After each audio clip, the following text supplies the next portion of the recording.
welcomes you to the following presentation of the National Football League. What is the West Coast offense? Why do teams play the prevent defense? Why is it that no dome team has ever gone to a Super Bowl? Was this really the greatest game of all time? And could Vince Lombardi still coach today? Three of the nation's best sports writers help us answer those questions and more.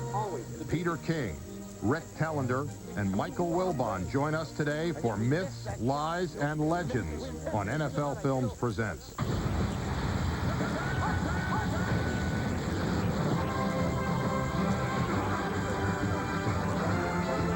Hold on to your seats for this play, folks.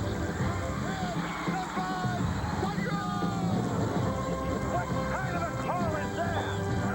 This is when the big calls come out. This one's for John.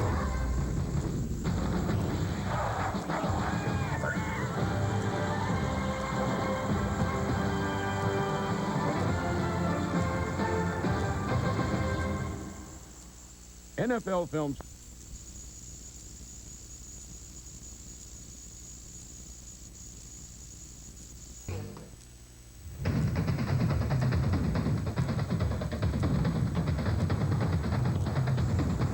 Mythology.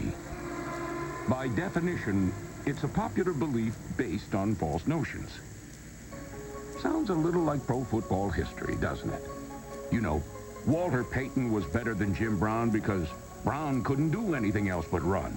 Oh, really? What about time of possession is a critical factor? Do you think the 49ers have ever lost sleep over that one? Maybe they do when they're running the West Coast offense. And that Vince Lombardi, he was great. Come on, look at me, look at me. But all that yelling wouldn't work if he was coaching today. What the hell's going on out here? Stupid. Stupid. We're sloppy. Awful sloppy. I'm starting to think you're stupid. Sloppy. Come on out here! Actually, nothing about Lombardi is outdated, not even his quotes. Can you think of any of the famous quotes that are used that are absolutely, you hear and you say, wait a second, that's not exactly what he said. And certainly the one you start with is winning isn't the only thing. It's everything. What is that quote? But Winning it isn't everything, it's the only thing, or winning isn't the only thing, it's everything. Well, I don't know what it is. But the point is he never said that. So who misquoted him? Who can we blame that on? What did he say? What did he say? I want to know. Isn't everything. The will to win is everything. And you had him mic'd. That's just reputation. Just reputation, really. His quotes are everywhere. And I don't know if he said I go to bed and I think you get a seal here, and you get a seal here, and you run it right there. Run the play in the alley. In the alley. In the alley. But it was Lombardi, too, that said a great coach has to be one half teacher and one half SOB. Do you think that a coach today has to be the old-fashioned, whip cracker, I don't think you can be a Lombardi type. I don't think you can be just a nasty, nasty guy because there's too many civil liberties now that it can't be trampled upon. But I do think with parity, a coach, a butt kicker, an ass kicker like Bill Parcells can make the difference. Ward, you're going to puke. I'm going to be back here with you so much. Michael brought up earlier Mike Ditka. He's nuts. I think we became a team today. We became a team. But he can do things with no talent, maybe just by sheer motivation. Force of personality in the NFL is still a huge thing. When you ever go after a big gorilla, Sheer force of personality. you don't ever hit him lightly. You hit him with everything you got. You look at every successful coach right now, and I think there's an element of fear. So how do you explain a Tony Dungy? Everything going all right? Anything we can do to make camp a little bit better experience for you? When everybody said, well, he can't be a head coach. He's too nice a guy. But has Tony Dungy won a Super Bowl yet?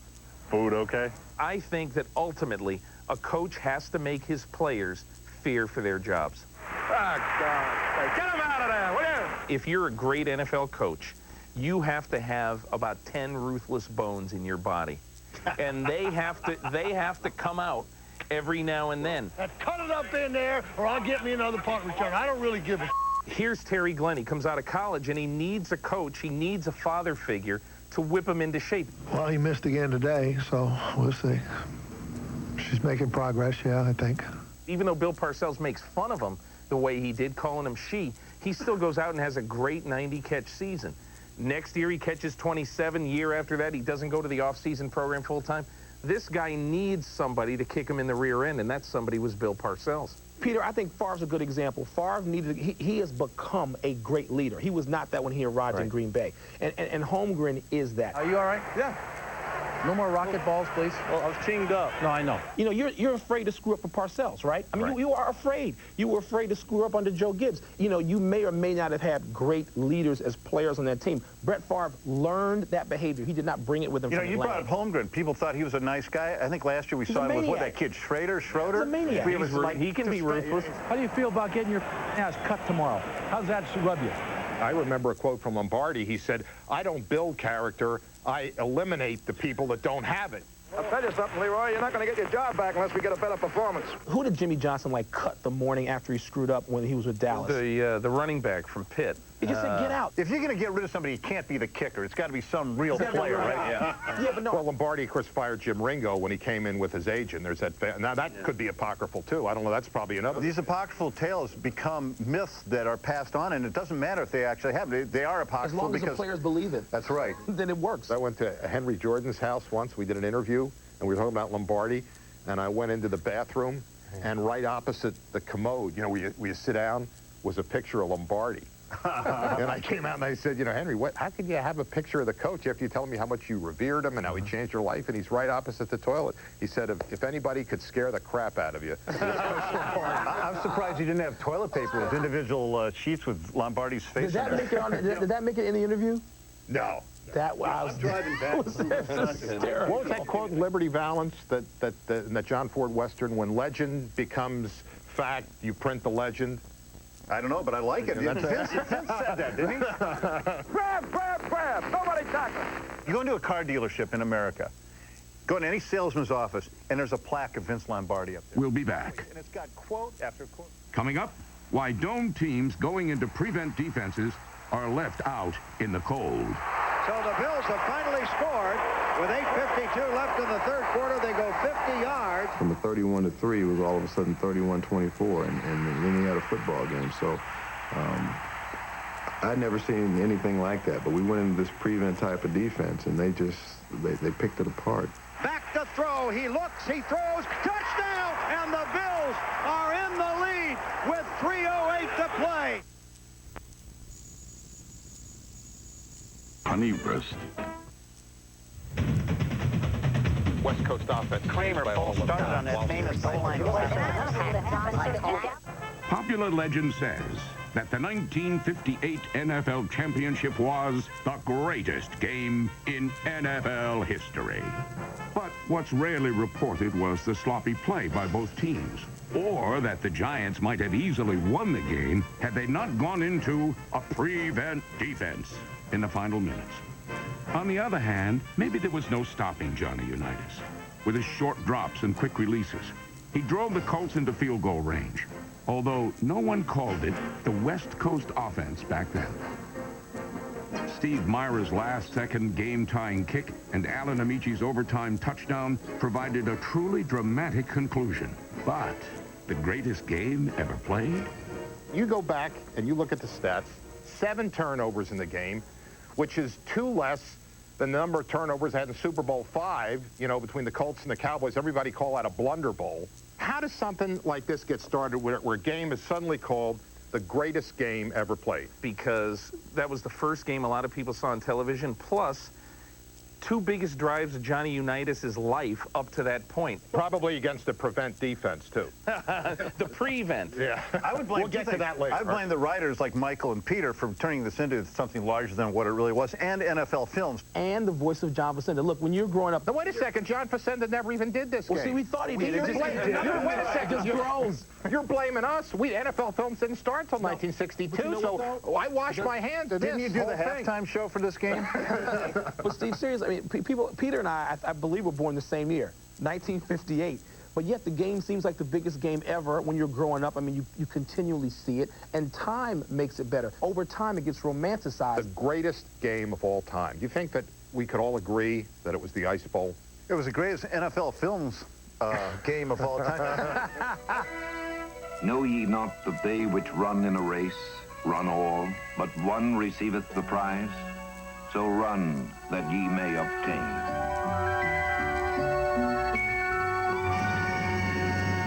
I watch that game and I freeze. You're thinking about the future of these guys' ears and their noses and I gotta have a more frostbite. exciting ending. I gotta have more than a guy going a yard. And I understand right. the drama of it, and I understand how big that was.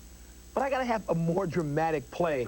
The catch. The sea of hands, Raiders, Dolphins, Stabler flips that. You know thing, what? fire. That's a better. I gotta have a better ending than a guy going a yard. And there's some things that What qualify. was at stake? I know, the and third that's- world well, that is the championship. thing that does elevate it. When I think of a great game, again, one that you guys captured so well on film, as good as it's ever been captured, is the Immaculate Reception. That, you know, Franco And Harris. yet we missed that shot. Nobody got it. So what? That's Here's not what I'm a- saying. that That's makes the it best thing you ever did. That makes it great. There's still some mystery. What about the Dolphins Chargers? Dolphins Chargers. Kellen Winslow becomes a legend in one day. The one team gets ahead by 24 points, 24 to nothing. Don't come back. Yeah, but then what about the Bills and the Oilers? You know, that's even a better But that was comeback. preposterous. You know, I mean. That was an indictment of the prevent defense. Incredible! What a comeback by the Bills! Do you believe it? Why is that no domed team has ever gone to a Because at Super some point Bowl? they got to play outdoors. They're not tough anymore. Here's the biggest example. Minnesota used to have the greatest weather component on its side. They go south to play in Green Bay, and all of a sudden, it's cold for them. And then you take the other teams like Indianapolis and the rest of the places, they might have to go to Buffalo. If Buffalo ever domed a stadium, they could write off ever playing in a Super Bowl Well, what ever about again. a team might play in a dome, but couldn't they practice outside so they could be used to that? On game day, you need to be in some situations that you've been in before. But, Steve, the big advantage is when the visiting team is coming to hell. Okay? When the visiting team is coming to 10 below zero. So it doesn't matter if you're the home team, whether you're playing it or whether you're not playing in it. If you're in Minnesota, you're losing the advantage of bringing the Tennessee Oilers to hell. I think what would be great is you take a dome and you pump in snow. You know, and you make horrible, or rain. You have horrible weather conditions, lightning and stuff. Why not? You can control the environment. Remember the Rams had to play the championship game in Soldier Field? Yeah. And Dickerson, he didn't want to be there. He just did. And then it started, I remember it started snowing, and they went crazy. And now the weather that everybody talked about. Maybe they're cheering for the snow. I think they are. Well, there's that interception that we've captured at the end of the game. The crowning jewel in their NFC championship. And the broadcaster said, and the snow is coming down. What a great scene this is. You know how long it took? It took 15 seconds for one snowflake to drop 2 feet on your film. And it came out, and you could see every crystal on that thing, and you guys, and he's... And Vince Ferragamo was like walking toward the bench next to him in his zone. They don't want to be there. No. And yet, the greatest game in NFL history was played 15 degrees below zero. I got to have more than a guy going a yard. And they didn't have very good parkas back then. They didn't have, wasn't a lot of acetate. We'll be back.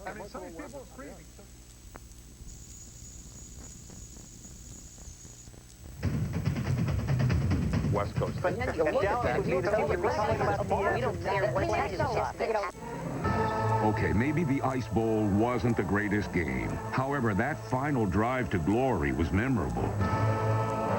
But did you ever get the idea that maybe Dallas would have won had they not gone into a prevent defense? And did you ever notice how the Packers drove 68 yards in the final minutes? Short drops, passes to their backs.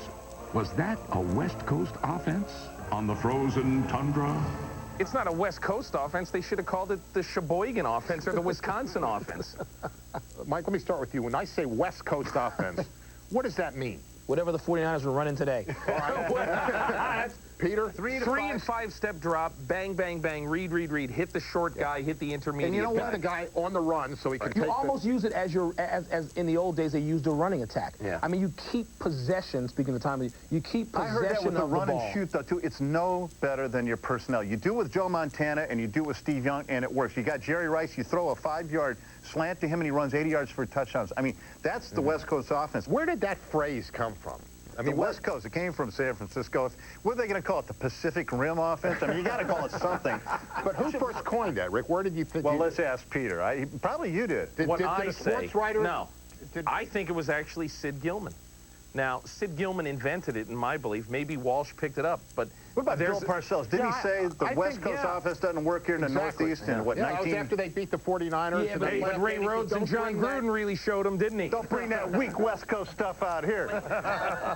Yeah, well, you're talking about how the West Coast offense is used by all of Walsh's disciples. You look at the Packers and Mike Holmgren and the West Coast, and then you look at that, and you look at all the great plays that Favre does. I mean, there's no, little precise. He's scrambling around, throwing bombs all over the place. I mean, to me, that doesn't look like a three-time West MVP, you can't do anything without the personnel. Hey, listen, if you don't have a quarterback like Steve Young, if you don't have a guy who's pretty mobile and who's a great decision maker, you're a fool if you run the West Coast offense. Because a lot of teams have tried it and have failed miserably. They just don't have the quarterback to run it. We get these myths, the West Coast offense. How do these things get started? Now, do the coaches propagate these things? I mean, you know, I think that football is basically a conservative game. Nothing really new has been invented since the T formation, and therefore, every little nuance that helps one team win, you got to have it. Oh my God, just throw the words around. Throw West Coast offense around. If you say we got it, we're bringing in a West Coast offense. The fans will be appeased for at least a week. But you know, you remember Hank Stram in the Super Bowl? He was talking about the offense. The floating pocket. The floating pocket, the offense in the 70s that lasted one game. They can't cover that in a million years. We're talking about offense now.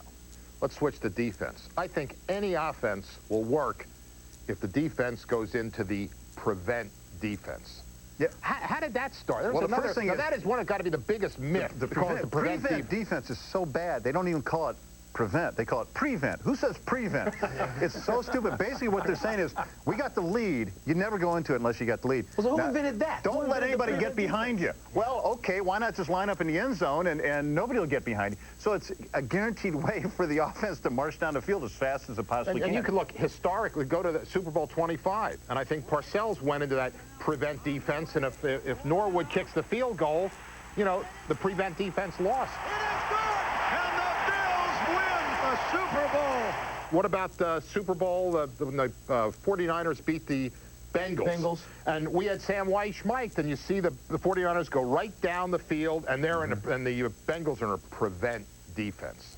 That's because they couldn't stop the West Coast offense. The Bengals are rushing with only 3 men. Oh, I hate to see that. So do I. Football coaches by nature are conservative. Coaches forget the clock stops when the receiver goes out of bounds.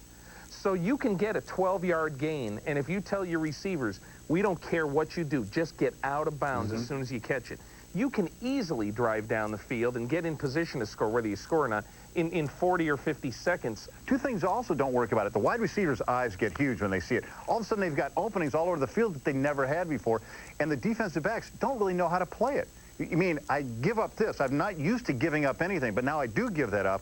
So it's a very odd mental state it puts you into. And everything that you're saying is true. Why is it that we can watch games this Sunday, someone will get in the lead, it'll be down at the end of the game, and then here it comes, the prevent defense. Don't coaches look at films and say, this isn't going to work? Yeah, what they're counting on is that it will take you 3 minutes to score with those 7-yard passes, as opposed to 1 play to score. And you know what happens? After a while, Mike, doesn't somebody look and say, this defense stinks, it doesn't work. Yeah, Buddy Ryan.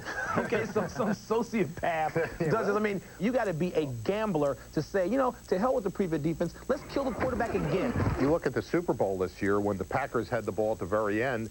Play like you always do. A lot of blitz. Yeah, whatever you would do normally. The one thing the Broncos didn't do, they did not go into a prevent, and Shanahan is still blitzing Favre, and that's one of the reasons. I think that should have killed the whole myth of the prevent defense. I guess the Packers couldn't execute the West Coast offense. I'll tell you this, if Vince Lombardi was here listening to this conversation about the prevent defense, about the West Coast offense, I bet he'd have a couple things to add to what we've said. In spite of what some of you may think, very happy to be here. It takes a great deal more to put a running game together than it does to put a passing game together. He would have said, you guys are making far too much about the coaches. Too much out there! What are they doing? Players win these games. Everybody has to work as a team. And, you know, Bob Lilly missed the tackle. Nobody tackling. That's why Bart Starr got in. And he'd also say that, you know, fatigue makes cowards of us all. Actually, I'm pretty soft. He'd say prevent defense makes fools of us all. That's just reputation. You know what else you would say? You'd say the West Coast offense doesn't mean anything. The running game is really what football is all about. It could have been the cheesehead offense. Even when it's frozen. And also, Jerry Kramer false started on that famous goal line play, so none of it would have happened. And Dallas would be the team. We'd be talking about the Texas offense. What the hell kind of football is that with I found it at a flea market. And originally... Did you really? Yeah, but look, see, it was the goalposts were here, and they were snapped off, so I got it at a... But look at what it is, though. It's some limited edition something. Yeah. Look at that. Number 246. So bad, they don't even call it. What the hell's going on out here? You thought the show was over. One more legend to go. The greatest run in NFL history. I know what you're going to say. You're going to say Garrison Hurst. Absolutely. Opening day of this season. Absolutely. It's the greatest run in NFL history. I believe that there's a lot to that just because of, you know, at the important... The guy sprints 60 yards. I'll tell you what the greatest run of all time is. You don't think that's the greatest run? No, I don't. You know why? You're patronizing me now, right? No, I'm saying it's a competitor for it. The greatest run of all time. Get the Barry Sanders run. Get the Barry Sanders run that he broke 9 tackles. Breaks it 35-30. He's gone. Sounds like a myth being created right here. No. He got hit by 9 guys. He got hit by 9 guys in about a 12-yard Peter, I bet run. it wasn't any better than Walter Payton against Kansas City when back in the Soldier Field had AstroTurf. 3 guys he hits. 3 guys he pops with his helmet. But he doesn't score a touchdown. He didn't score on that play. No, let me bring up a I'm non-scoring. still waiting for somebody to say Garrison Hurst.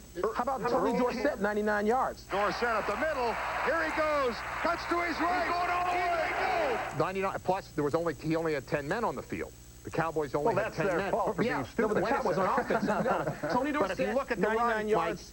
Half of it uncontested. How about John Riggins? Wait a second. John Riggins in the Super Bowl. Well, I'll get to that one. And Riggins, good hold. He's got the first down to the 40. He's gone. John Riggins in the Super Bowl against the Dolphins, He runs 4th over and 1 guy and sprints down to the end. Well, but if Michael would be quiet. He's right about Garrison Hurst because about 5 times in that run, people had a chance to tackle him, and he... Rick's got to run. It looked like he landed at the half-yard line. We got to get Rick to 40. I had to wait so long. I've got 2. Earl Campbell, short run, hits Monday night. Yes. Monday night.